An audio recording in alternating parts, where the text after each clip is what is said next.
آج آپ کے سامنے جو بات رکھنا مطلوب ہے، مقصود ہے، وہ یہ ہے کہ اللہ رب العزت نے اسلامی گھرانے کو آباد رکھنے کے کچھ طریقے بتائے ہیں۔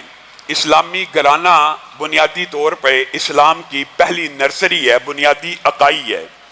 ایک اسلامی گھر جہاں سے علماء بھی پیدا ہو سکتے ہیں، جہاں سے فاسق و فاجر بھی پیدا ہو سکتے ہیں، وہ بنیادی اکائی ہے، وہ بنیادی یونٹ ہے جس کے اوپر معاشرے میں اسلام کا، مسلمانوں کا اور مستقبل کے اندر آپ کے حکمرانوں کا انتخاب کیا جاتا ہے۔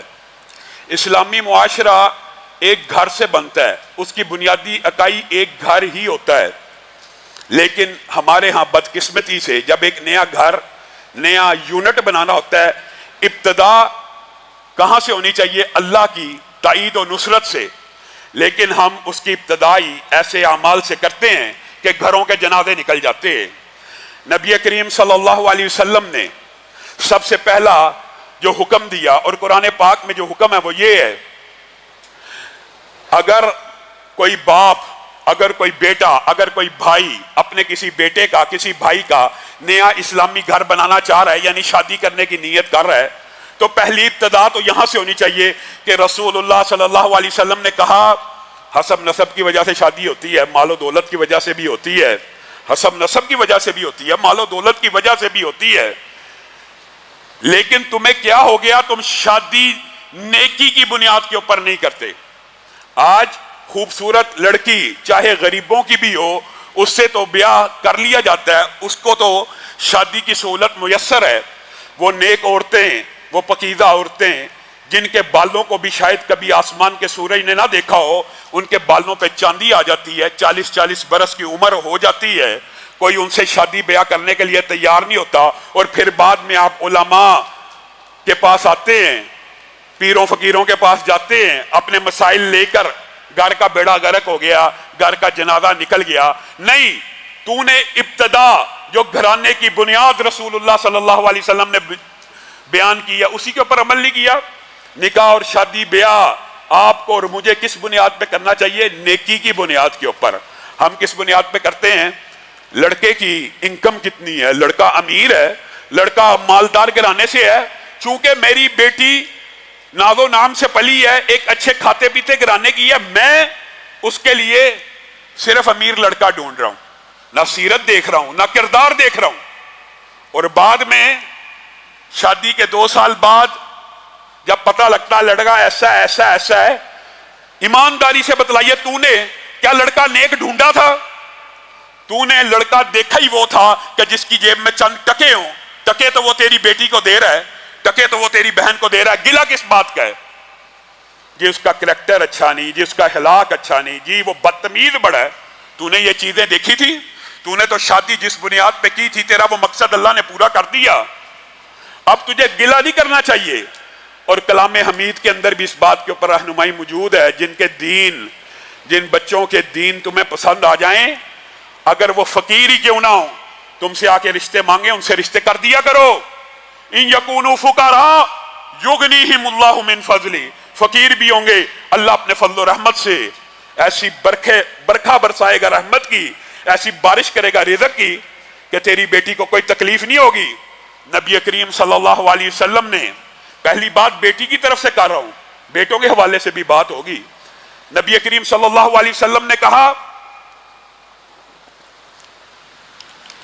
تم نکاح کے موقع کے اوپر ایسا لڑکا تلاش کرو جس کا دین تمہیں اچھا لگتا ہو۔ کیوں؟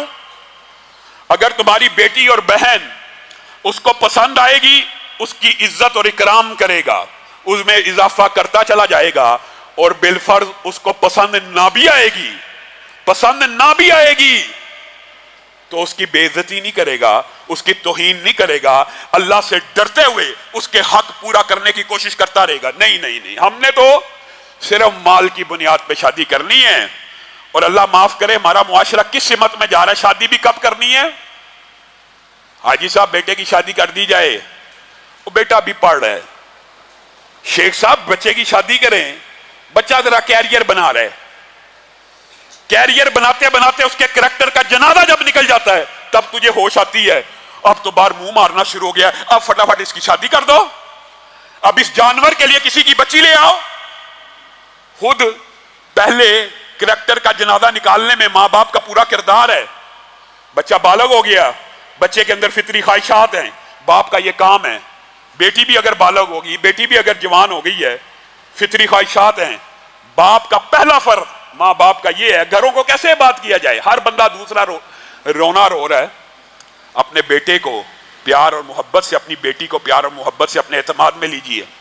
بیٹے جب تو کہے گا تیری شادی ہو جائے گی, تجھے فرسٹریشن کی ضرورت نہیں ہے, تجھے پریشان ہونے کی ضرورت نہیں ہے. جس دن تو میرے سامنے مطالبہ رکھے گا تیری شادی ہوگی, میں تیرا نان نفقہ اٹھاؤں گا, میں تیرا خرچہ اٹھاؤں گا.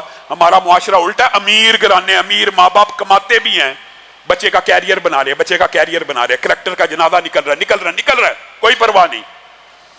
بیٹی بڑی ہو گئی ہے, اس کو کہا جائے بیٹی, اور بیٹے کو بھی کہنا چاہیے, اور بیٹے تیری من پسند شادی کروں گا, جو بچی تجھے اچھی لگے گی, جو عورت تجھے پسند آئے گی, جو عورت کا کردار, اخلاق, فیملی میں فلاں فلاں فلاں آپشن دینی چاہیے اور بتانا چاہیے, کھل کے ڈسکس ہونا چاہیے. بیٹا یہ کر لے, جہاں کہے گا میں تیری شادی کر دوں گا, میں رشتہ مانگوں گا. بیٹی کو بھی کہا جائے کہ میں رشتہ مانگوں گا. بیٹے اور بیٹی سے پیار ہی کوئی نہیں, بیٹے اور بیٹی کے ساتھ اتنا فاصلہ ہے, گھر کیسے آباد ہوں گے. بیٹے کو کبھی چوما نہیں ہے, بیٹی کے سر پہ کبھی ہاتھ نہیں رکھا, بیٹی کو کبھی گلے نہیں لگایا, بیٹے کو گلے نہیں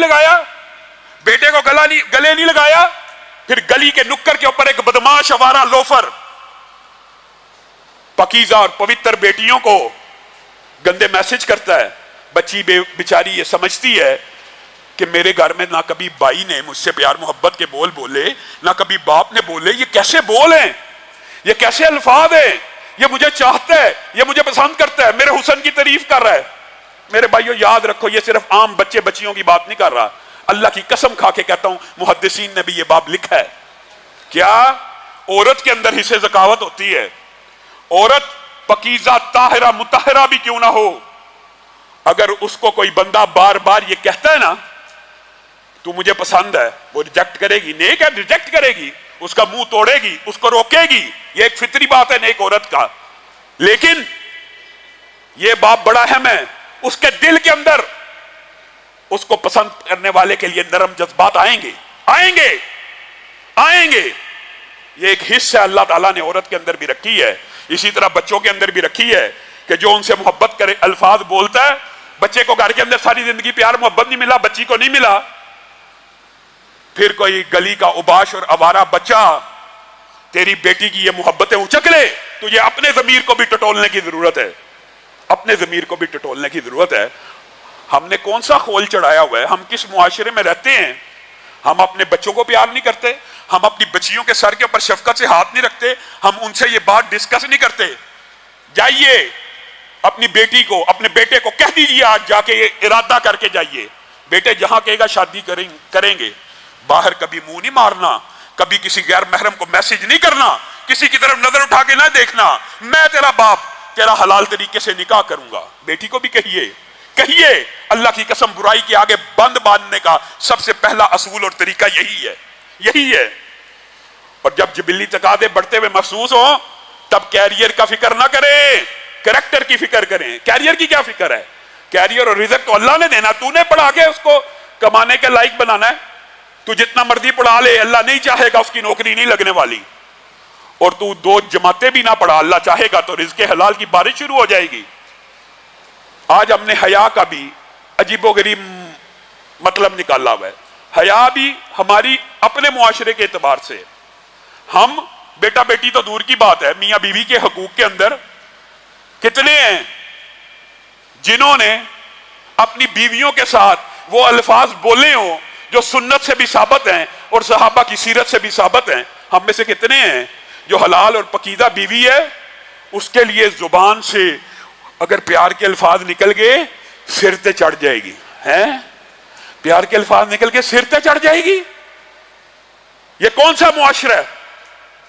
نبی کریم صلی اللہ علیہ وسلم نے فرمایا, صحابہ کے مابین بیٹھے ہوئے ہیں, صحابہ کے اندر بیٹھے ہوئے ہیں, مجمع لگا ہوا ہے, اے اللہ کے رسول, آپ کی نظر میں دھرتی کے اوپر سب سے محبوب شخصیت کون سی ہے؟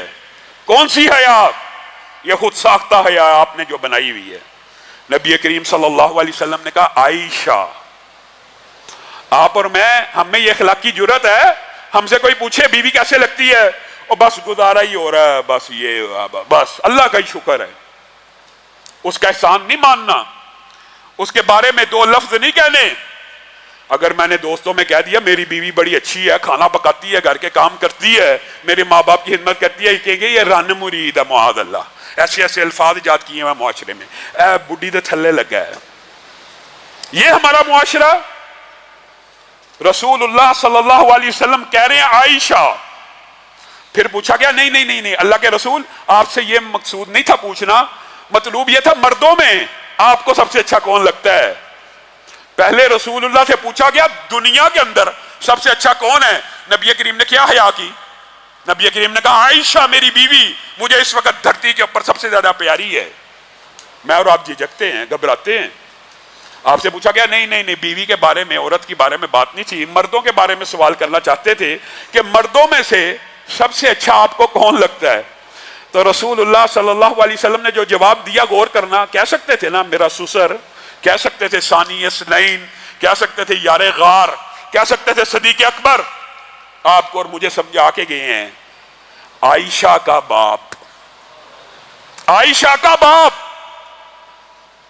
آپ اور میں نے کیسے گھر آباد کرنے ہیں؟ رونا روتے ہیں، گھر تباہ ہو رہے ہیں، گھر برباد ہو رہے ہیں، یہ تیرے اپنے ہاتھوں کی وجہ سے گھر تباہ ہو رہے ہیں، گھر برباد ہو رہے ہیں۔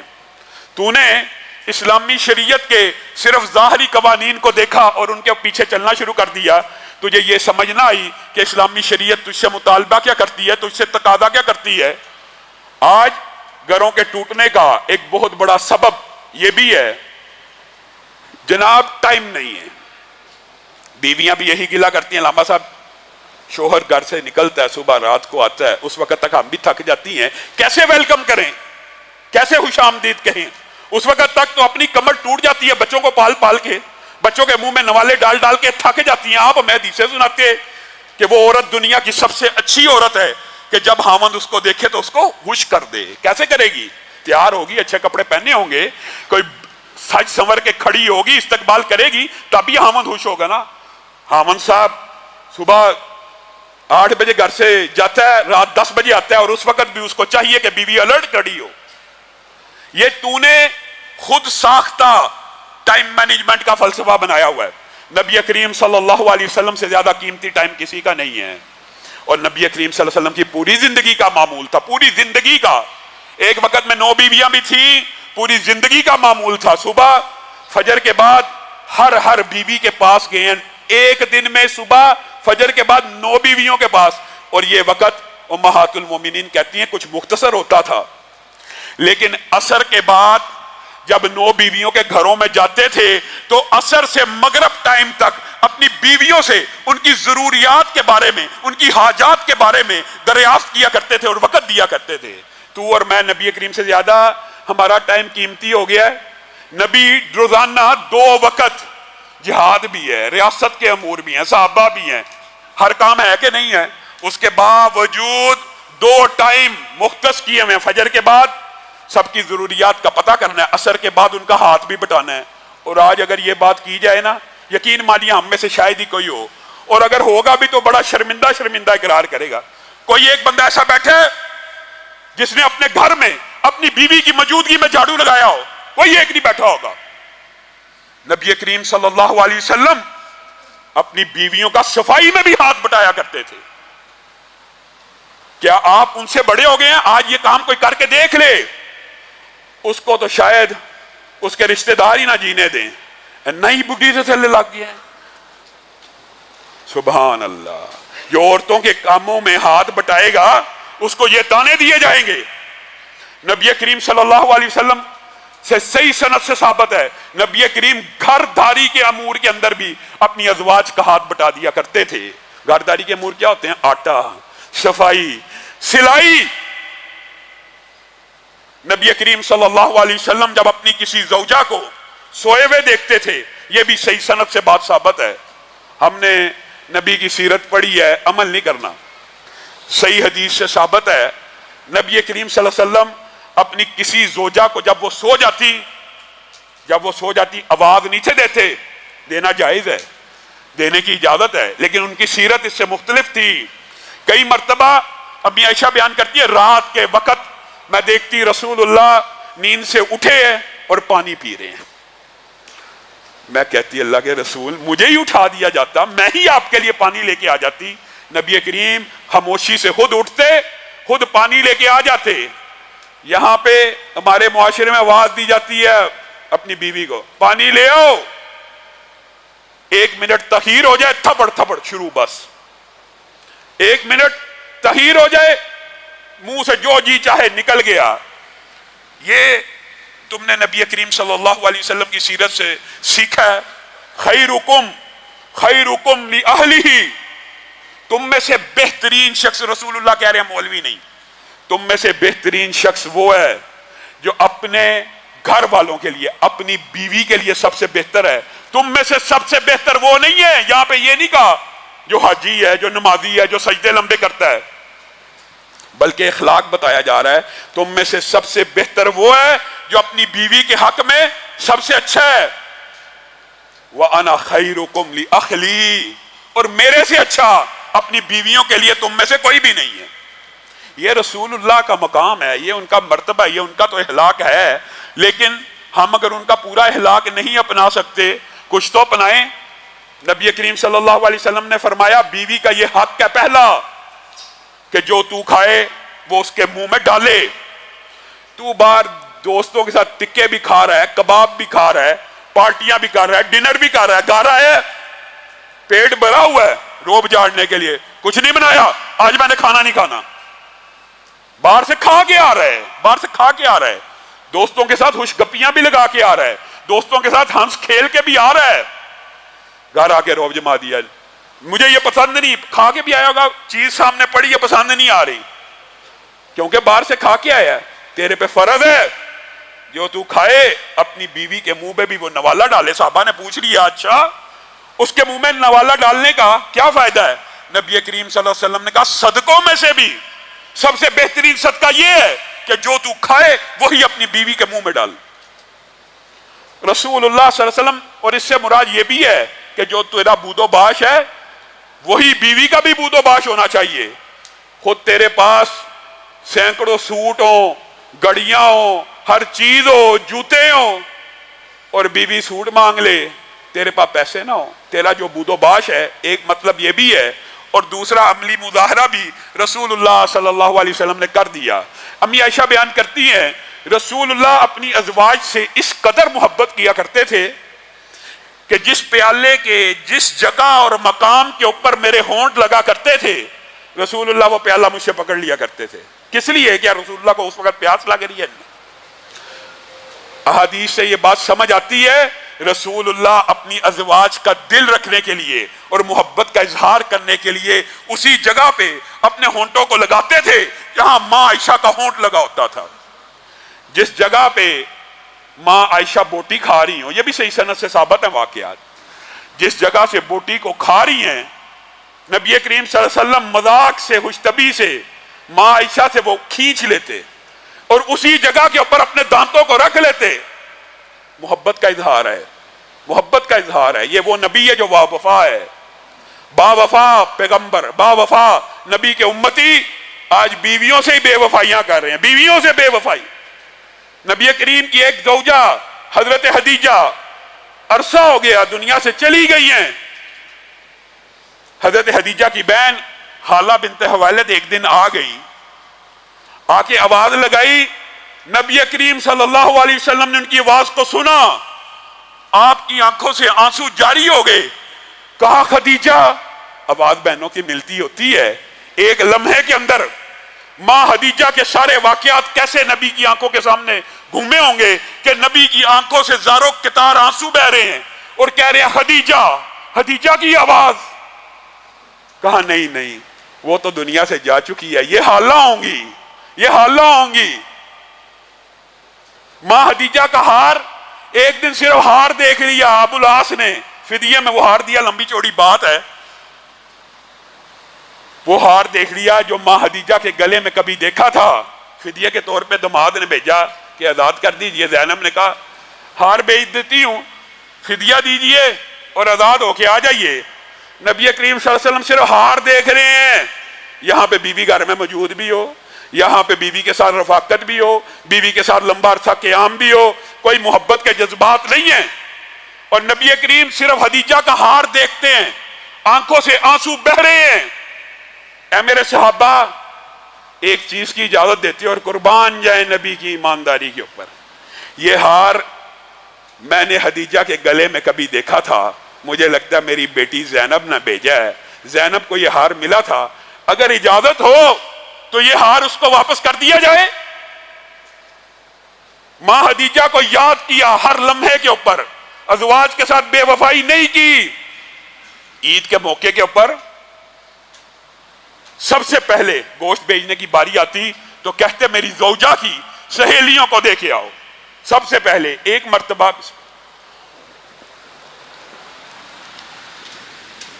ایک عورت آئی, نبی کریم نے بڑا اکرام کیا, اس کے لیے چادر بچھائی, اس کو بڑا ویلکم کیا. صحابہ نے پوچھ لیا اے اللہ کے رسول یہ عام معاملہ ہم نے نہیں دیکھا, عام معمولات آپ کے ایسے نہیں ہیں, یہ آج آپ نے کچھ ایکسٹرا اس کو پروٹوکول دیا, مفہوم آپ کے سامنے رکھ رہا ہوں. ہاں, ازواج مطہرات نے پوچھ لیا کون ہے, اتنی عزت اتنی احترام. کہا ہاں میں تمہیں بتاتا ہوں وجہ. یہ وہ عورت ہے کہ جب میں خدیجہ کے ساتھ مکہ میں رہا کرتا تھا تو خدیجہ سے ملنے آیا کرتی تھی. بس خدیجہ سے ملنے آیا کرتی تھی ایک عورت, اس کا یہ اکرام کیا جا رہا ہے. اور یہاں بیوی کا ماں باپ بھی آ جائے,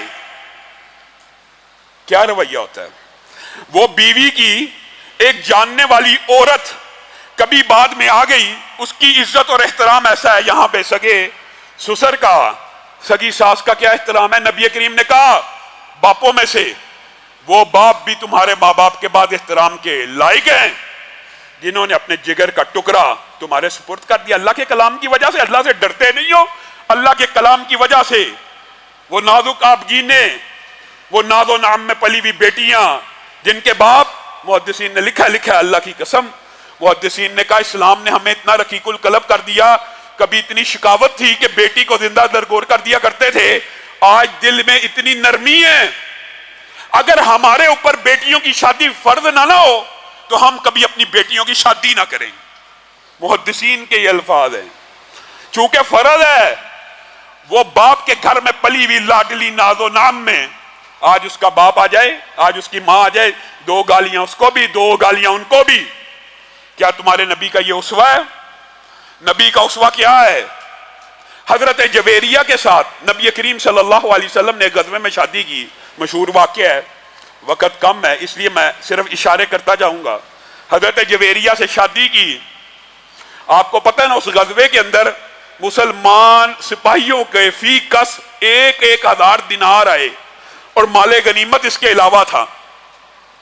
رات گزری, صحابہ کو پتا چل گیا کہ رسول اللہ صلی اللہ علیہ وسلم کی شادی اس قبیلے میں ہو گئی ہے, جویریہ سے رسول اللہ نے شادی کر لی ہے. نبی نے نہیں کہا, ابھی تک نبی نے کوئی حکم نہیں دیا. صحابہ آپس میں مشورہ کرنے لگے, یہ تو ہمارے نبی کے سسرالی رشتہ دار بن گئے ہیں, ہمارے ہاں سسرال کا کیا احترام ہے, یہ تو ہمارے سسرالی رشتہ دار بن گئے ہیں, اللہ کے رسول نے ان کی بیٹی کے ساتھ شادی کر لی ہے.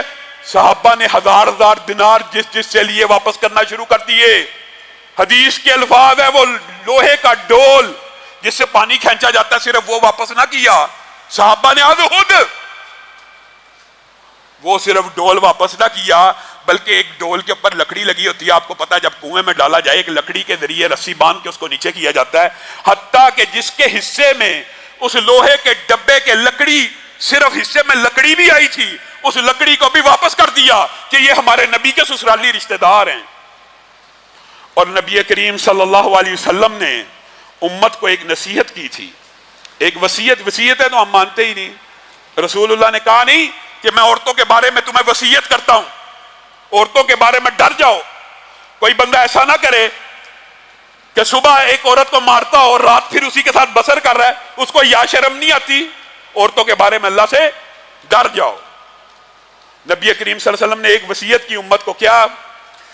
ان قریب تم مصر کو فتح کرو گے، ان قریب تم مصر کو فتح کرو گے، اور جب تم مصر کو فتح کر لینا، سبحان اللہ، ان کے ساتھ عزت سے پیش آنا، ان کے ساتھ احترام سے پیش آنا۔ اے اللہ کے رسول، ان کے ساتھ عزت سے پیش آئیں۔ کوئی خاص بات ہے؟ کبھی کسی اور قوم کے بارے میں آپ نے نہیں کہا، مصریوں کے ساتھ آپ کہہ رہے ہیں عزت سے پیش آنا، احترام سے پیش آنا۔ تو نبی کریم صلی اللہ علیہ وسلم نے کہا جی ہاں، جب ان کو فتح کرنا، ان کی عزت کرنا، ان کی تکریم کرنا۔ اللہ کے رسول وجہ بھی بتا جائیے، وجہ بھی رسول اللہ نے بتا دی، ان کی تمہارے نبی کے ساتھ سسرالی رشتہ داری ہے۔ اب بتائیے، یہاں پہ رکیے، کون سی سسرالی رشتہ داری؟ کون سی سسرالی رشتہ داری؟ محدثین نے لکھا ایک تو ماریا قبطیہ جو تھی مصر سے آئی تھی، اور بعض محدثین نے کہا اس طرف شاید اشارہ نہ ہو، اور اشارہ اس طرف ہو کہ ماں ہاجرہ ابراہیم سے بیاہی گئی تھی، اور ماں ہاجرہ کہاں سے آئی تھی؟ مصر سے آئی تھی۔ تو نبی کریم صلی اللہ علیہ وسلم نے امت کو نصیحت کی، وہ تمہارے نبی کے سسرالی رشتہ دار ہیں۔ عمر بن العاص نے جب مصر کو فتح کیا، باج گزار کھڑے ہیں، فاتح کی کوئی اور شان ہوتی ہے، مفتوح کی کوئی اور ہوتی ہے۔ عمر بن العاص کہہ رہے ہیں یہ جس کا باغ ہے اس کو واپس دیا جائے، یہ جس کا کھیت ہے اس کو واپس کر دیا جائے، آج کے بعد اس کھیت کا تو ہی رکھوالا، اتنا ٹیکس دے دیا کری، اور ٹیکس بھی تجھے 90% معاف کرتے ہیں، 10% دے دیں، کسی کو 5% کا۔ وہ حیران رہ گئے کہ یہ کیسا فاتح آیا ہے، ہماری زمینیں ہمیں ہی واپس کر رہا ہے، اس کے اندر بھی 5%، 2%، وہ جو سارا ٹیکس ہے وہ بھی معاف کرتا چلا جا رہا ہے، یہ کیسے ممکن ہے؟ ان کے بڑے بڑے پادری ابو مریم اور دوسرا لاٹ پادری آ گیا، کہنے لگا مذاق تو نہیں کر رہے، سچ کہہ رہے ہو؟ جگیر واپس، زمینیں واپس، ٹیکس معاف؟ فتح کیوں کیا پھر؟ کس کام کے لیے آئے تھے؟ کیوں فتح کرنے آئے تھے؟ فتح کر لیا، بندہ زمین کے لیے ہی کرتا ہے، کوئی ایک اگلی قوم نے تو یہی کہنا نا، کس لیے پھر فتح کیا تھا؟ زمینیں بھی واپس کر دی، ٹیکس بھی نہیں لگا رہے، جزیہ بھی نہیں لے رہے، فتح کیوں کیا تھا؟ عمر بن العاص نے کہا کہ ہمارے رسول نے فتح کیا لیکن تم سے نرمی کر رہے ہیں، کیونکہ ہمارے رسول نے ہمیں یہ نصیحت کی تھی کہ جب مصر کو فتح کرنا تو ان کا اکرام کرنا۔ ابو مریم چونک اٹھا، کہا سچ بتائیے، یہ نبی کی وصیت ہے، کس لیے ہے؟ سارا واقعہ بتایا کہ نبی نے کہا میری کے ساتھ سسرالی رشتہ داری ہے۔ ابو مریم کے منہ سے الفاظ اللہ نے نکلوانے تھے، لاٹ پادری کی آنکھوں میں آنسو ہیں۔ ابو مریم سب کے سامنے دربار میں کھڑا ہو کے کہتا ہے یہ وصیت، یہ نصیحت کوئی پیغمبر اور رسول ہی کر سکتا ہے۔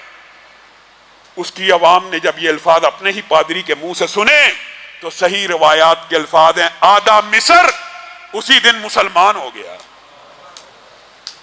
بتائیے، یہ آپ کے نبی کا اسوہ اپنے ساس اور سسر اور سسرالی رشتہ داروں کے بارے میں یہ ہے، اور میری تیری نظر میں وہ پاؤں کی جوتی بھی نہیں ہے۔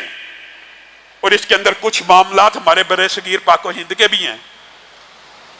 ہمارا ایک عزت و احترام کا رشتہ ہوتا ہے، بردر ان لا، بیوی کا بھائی، عزت کا رشتہ ہے، لیکن اس کا نام جو اردو میں پنجابی میں لیا جاتا ہے سالہ، اور اسی لفظ کو گالی کے طور پہ استعمال کیا جاتا ہے، شرم نہیں آتی۔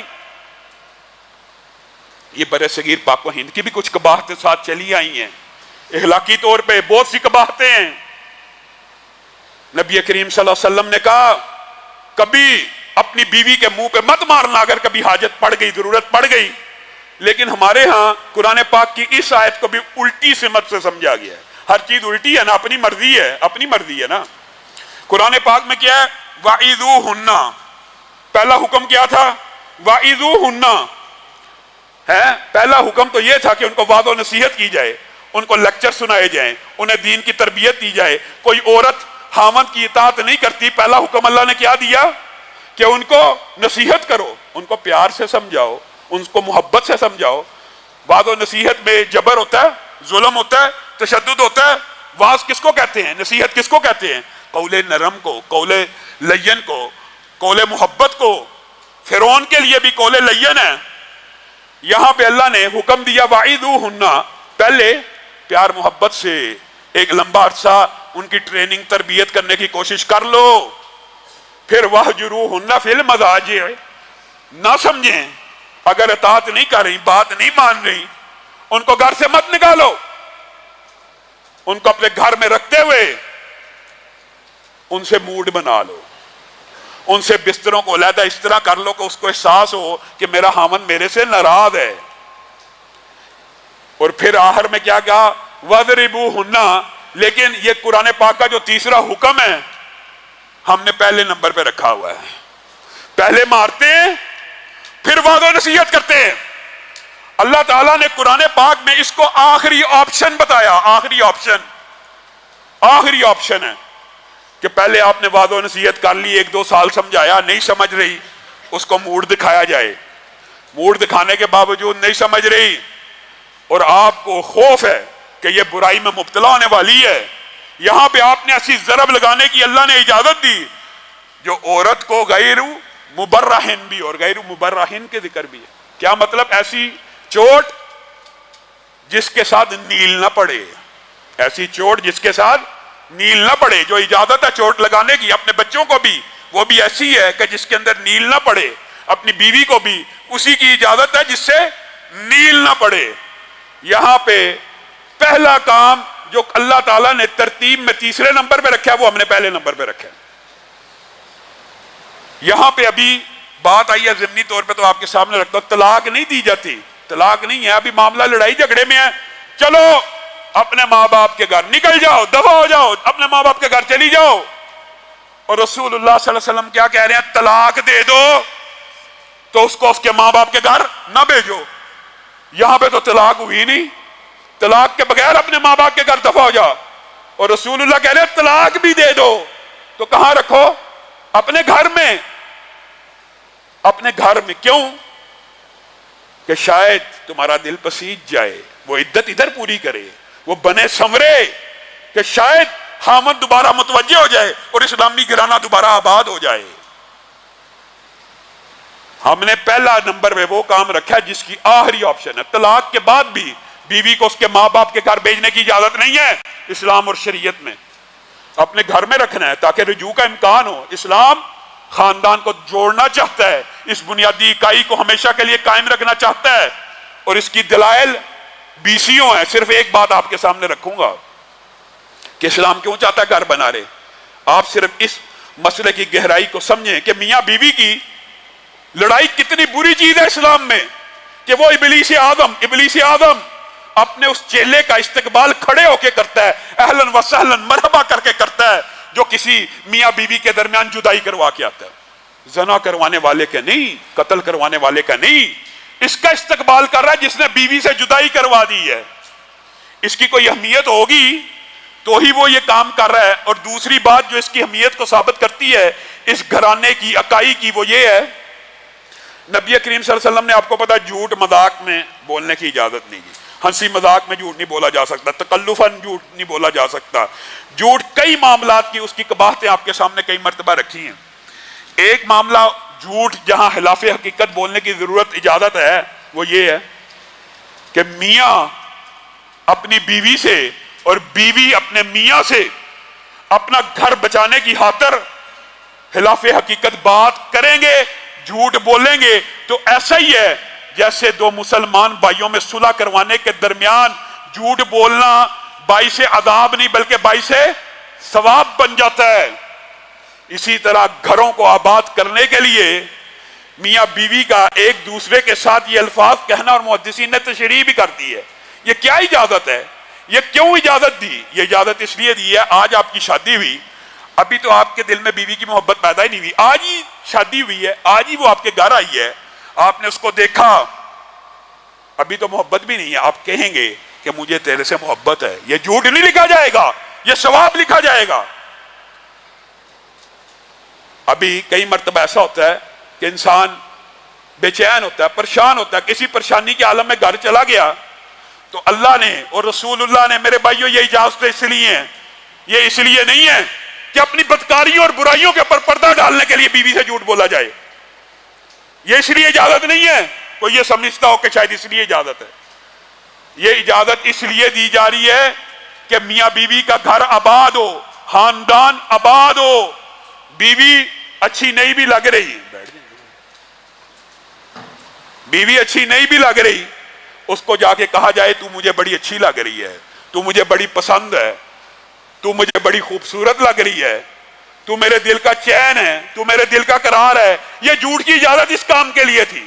تو نے سمجھا کہ جھوٹ کی اجازت اس لیے دی ہے کہ میں اپنی برائیاں چھپاتا رہوں، اپنے بارے میں جھوٹ بولتا رہوں. نہیں، میں بڑا پاک ہوں، میں بڑا صاف ہوں. یہ اجازت نہیں تھی. اجازت یہ تھی کہ بے وقوف آدمی اپنی بیوی کا دل رکھنے کے لیے، اس کو اپنی طرف متوجہ اور مائل رکھنے کے لیے جھوٹ بولنا پڑے، بول دیا کر.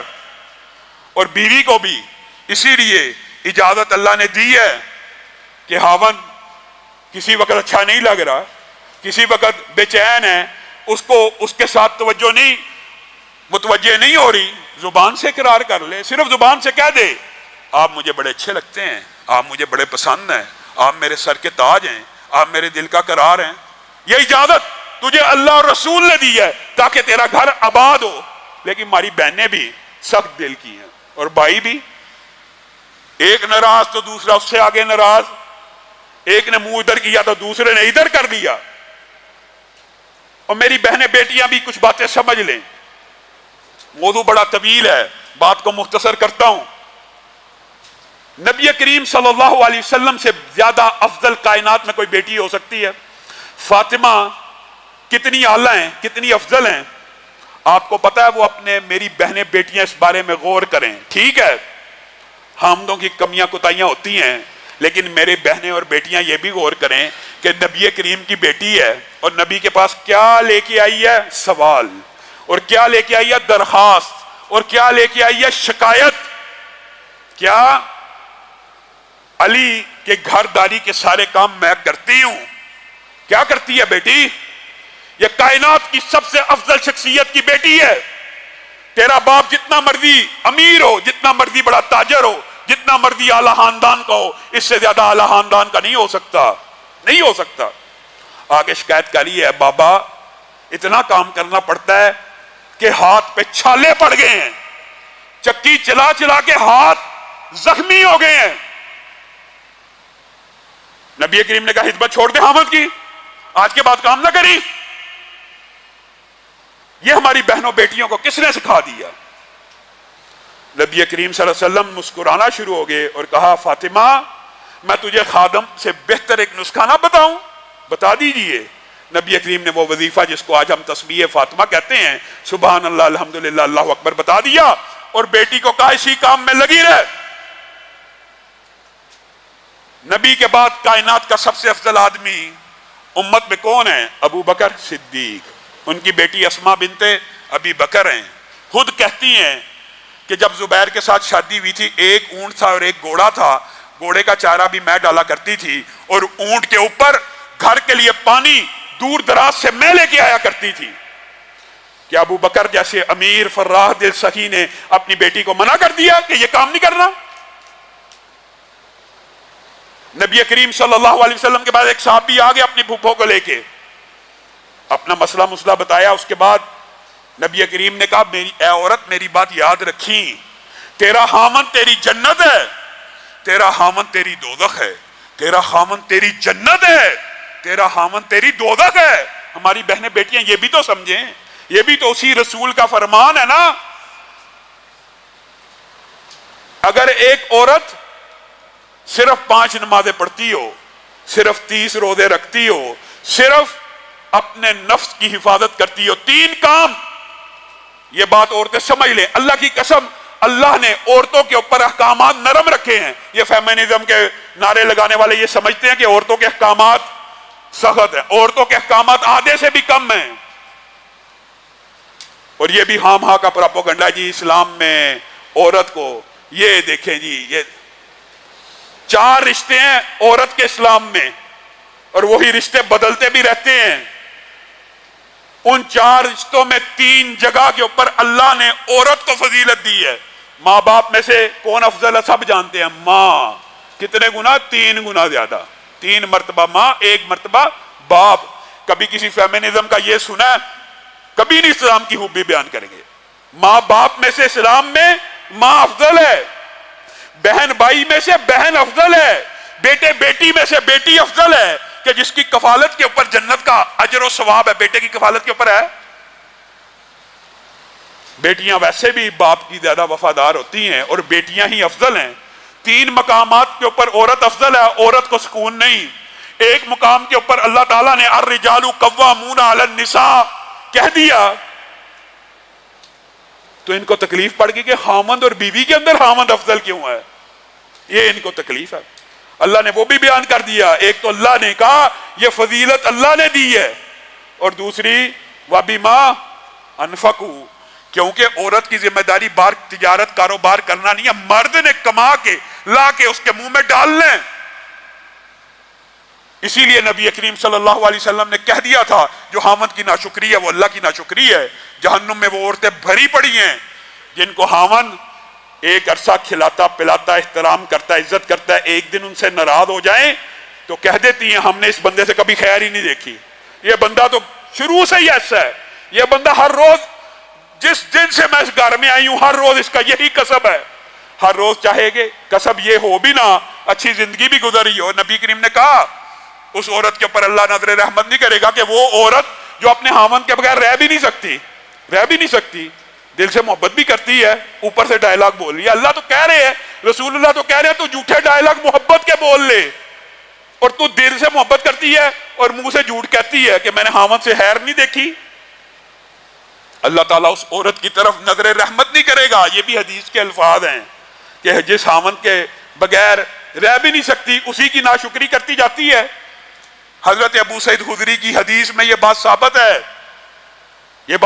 ہے کہ ایک باپ ایک صحابی اپنی بیٹی کو لے آئے, اللہ کے رسول میں جہاں شادی کرنا چاہتا ہوں یہ میری بیٹی وہاں نہیں کرنا چاہتی. رسول اللہ نے پوچھ لیا کہ کیا آپ وہاں شادی نہیں کرنا چاہتی؟ بیٹی نے کہا یہ بات نہیں ہے کہ میں شادی نہیں کرنا چاہتی, آپ خامند کے جو حقوق بیان کرتے ہیں میں اس سے گھبراتی ہوں. آپ نے یہ بات تک کہہ دی ہے, رسول اللہ نے یہ بات بھی کہی ہے, بیٹی کے الفاظ اس حدیث میں موجود نہیں ہے لیکن آپ کو مفہوماً سمجھا رہا ہوں کہ آپ خامند کے حقوق بیان کرتے ہیں. رسول اللہ نے کہا اگر اسلام کے اندر سجدہ جائز رہتا تو میں سب سے پہلے بیوی کو حکم دیتا کہ خامند کو کیا کر, تعظیم کا عبادت کا وہ بھی نہیں, لیکن جائز ہی نہیں ہے. کہاں آپ اتنے خامندوں کے حقوق بیان کرتے ہیں تو مجھے بتائیے خامند کا حق کیا ہے, سچ سچ بتائیے. نبی سے پوچھ رہی ہے. نبی کریم نے کہا بیٹی اگر تو یہ بات پوچھتی ہے تو سچی بات یہ ہے کہ خامند کا حق اتنا زیادہ ہے کہ اگر وہ زخمی بھی ہو تو اس کے زخموں کو چاٹے تو اس کا حق ادا نہیں کر سکتی. تو وہ بچی گھبرا گئی, کہا اللہ کے رسول اسی لیے میں شادی نہیں کرنا چاہتی کیونکہ میرے اندر یہ حص اتنی اطاعت و فرما برداری کی موجود نہیں ہے. تو رسول اللہ صلی اللہ علیہ وسلم نے اس کے باپ کو کہہ دیا تھا اس بچی کی شادی اس کی مرضی کے بغیر نہ کرنا, بچیوں کی شادی ان کی مرضی کے بغیر نہیں کرنی چاہیے. جب تک بچی کو واقعی کوئی ایسا بندہ آپ رشتہ لے کے آئیں اس کو جو پسند آئے اسی کے ساتھ کیا کیجئے, ورنہ دل کے اوپر پتھر رکھنا مشکل ہو جاتا ہے. اور جو حدیث میں نے آدھی سنائی ہے, عورت صرف 3 کام کرے, صرف 5 نمازیں پڑھے, یہ احکامات مختصر ہیں عورت کے لیے, صرف رمضان کے روزے رکھے, صرف اپنے نفس کی حفاظت کرے, اور چوتھی شرط کیا ہے یہ صرف ایک شرط, اور اپنے خامند کی اطاعت کرے بس. نبی کریم نے یہ اعزاز کس کو دیا ہے دنیا کے اوپر نام لے کے؟ ایک بندے کو ہی دنیا میں دیا ہوا ہے نا, ابو بکر تو کل قیامت کے دن کھڑا ہوگا, جنت کا ہر دروازہ پکار رہا ہوگا اے ابو بکر ہم سے داخل ہو جائیے. ایک بندے کو دیا نا نام لے کے, لیکن نبی کریم نے یہ اعزاز امت کی ہر بیٹی کو دیا ہے جو چاہتی ہے کہ کل قیامت کے دن جنت کے 8 دروازے اس کو پکاریں, وہ یہ 3 کاموں کے بعد چوتھا کام کیا کرے؟ اپنے خامند کی اطاعت کرے, پھر جنت کے جس دروازے سے چاہے داخل ہو جائے. اور محدثین نے اس کے نیچے حدیثیں لائے ہیں, صرف اشارہ کر کے اپنی بات کو ختم کرتا ہوں. وہ کیا؟ باب جہاد بھی تو ہے, عورت نے جہاد کیا نہیں, باب جہاد کیوں پکار رہا ہوگا؟ یہ بات محدثین جو لکھتے ہیں نا ان کے نقطے ہوتے ہیں, اس لیے کہ خامند مجاہد ہے, خامند تجارت کر رہا ہے, خامند ہر کام کر رہا ہے, یہ صرف خامند کی اطاعت کر رہی ہے. جو اجر و ثواب خامند بار محنت مزدوری کر کے کما رہا ہے, یہ عورت گھر بیٹھے صرف اس کی اطاعت کر کے کما رہی ہے. اطاعت کرے گی تو کمائے گی نا, اطاعت کرے گی تو کمائے گی. تو میری بہنیں بیٹیاں افراط و تفریط سے بھی بچیں میرے بھائی، عورتوں کے اوپر ظلم کرنے سے بھی بچیں۔ اور نبی کریم صلی اللہ علیہ وسلم نے یہ بھی کہہ دیا کہ کوئی مومن مرد اپنی بیوی کا بغض اپنے دل میں نہ رکھے، بغض نہ رکھے، بغض رکھنے کے باوجود اس کے اوپر گھیرا تنگ کر کے اس کو زبردستی گھر میں رکھا ہوا ہے کہ اس کو ٹیز کرنا ہے، اس کو اذیت دینی ہے۔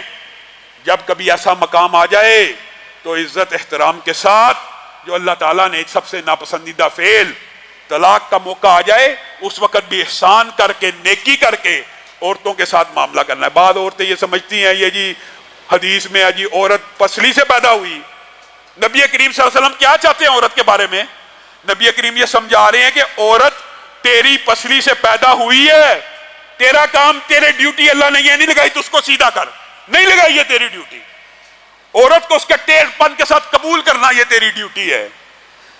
تو کہتا ہے یہ ٹیڑھی ہے، میں انہوں سیدھا کر کے ہی چھڑنا، نہیں کر سکتا تو سیدھا۔ نبی کہہ رہا ہے، نبی کہہ رہے ہیں کہ جو اس کو سیدھا کرنے کی کوشش کرے گا پھر وہ توڑ ڈالے گا، یعنی رشتہ بھی ٹوٹنے کا امکان ہے، اس کا دل بھی ٹوٹ جائے گا۔ کس قدر ظالم ہیں وہ لوگ کہ جنہوں نے جوانی اور حسن کا وقت اپنی بیوی کے ساتھ گزارا، آج بیوی بوڑھی ہو رہی ہے، آج حسن مان پڑ رہا ہے، آج اس کو ضرورت ہے تیری، اور تو کہہ رہا ہے دفع ہو جا، اپنے گھر چلی جاؤ، اب تیری شکل مجھے اچھی نہیں لگتی، جوانی اس نے ساری تیرے ساتھ بتا دی، اب تجھے وہ اچھی نہیں لگتی، کم از کم اس کے احسانات کا بدلہ اس طرح تو دے کہ عمر بھر اس کے ساتھ رفاقت نبھا۔ اور ایک بات جو بڑی طلح ہے وہ بات کہہ کے اپنی بات کو ختم کروں گا، یہ کسی بہن بیٹی کو کبھی ہضم نہیں ہو سکتی، کبھی نہیں ہوتی ہی نہیں، جتنا مرضی مولوی کہہ لیں سمجھا لیں، یہ نہیں ہضم ہونی، یہ ہمارے معاشرے کا بھی علم ہے۔ ہماری بہنیں بیٹیاں اس بات کے اندر تو صبر کر جاتی ہیں کہ ہمارا خاوند باہر منہ مار رہا ہے، غیر محرم سے چیٹ کر رہا ہے، غیر محرم سے بات کر رہا ہے، یہ تو برداشت کر لیتی ہیں، لیکن یہ برداشت نہیں کرتی کہ وہ خاوند حلال طریقے سے پکیزہ اور طیب اور طاہر کلمے کے ذریعے کسی عورت کو اپنے گھر میں لے آئے۔ نبی کریم نے کہا کیا ہو گیا؟ نہیں وہ تیرا نوالا کھینچتی، نہیں وہ تیری روٹی کے اوپر ڈاکہ ڈالتی، اپنا رزق لے کے آئے گی، تیرے سالن میں شامل ہو جائے گی، تجھے کوئی فرق نہیں پڑے گا۔ یہ میری بہنیں بیٹیوں کو بڑی بات سخت لگتی ہے، اللہ کی قسم اپنے ضمیر کو وہ ٹٹولیں، ان کو اپنے خاوند کی برائی بھی ہضم ہو جائے گی، شادی ہضم نہیں ہوگی، نکاح ہضم نہیں ہوگا۔ اللہ رب العزت ہم سب کی اصلاح فرمائے۔ اے اللہ ہم سب